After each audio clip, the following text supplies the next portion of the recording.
नमस्कार मित्रांनो, आज आपण तेलुगू शिकण्याचा चौथा दिवस आहे. आज आपण प्रश्न विचारण्यासाठी लागणारे खूप महत्त्वाचे शब्द शिकणार आहोत. हे शब्द आले की संभाषण सुरू होतं.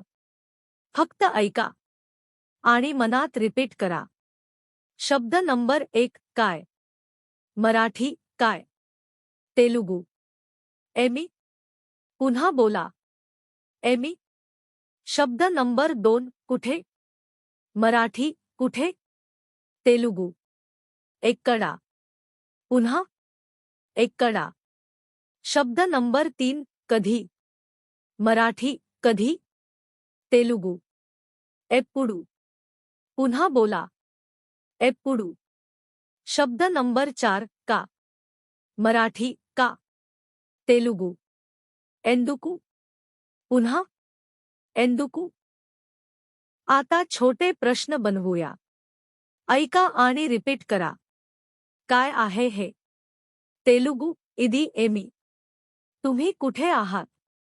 तेलुगू मीरू एक्कडा उन्नारू. कधी येणार? तेलुगू एप्पुडू वस्तारू. का उशीर झाला? तेलुगू पेंदुकू लेट अयिंदी. मित्रांनो, आजचे शब्द नीट लक्षात ठेवा. उद्या याच शब्दांवर अजून बोलायला शिकू. उद्या डे 5 मध्ये आपण शिकणार आहोत. येणे जाणे करणे, बेसिक वर्ब्स. फक्त ऐकत राहा. तेलुगू आपोआप जमायला लागेल. धन्यवाद मित्रांनो. रीपू कलुद्दाम. उद्या भेटू.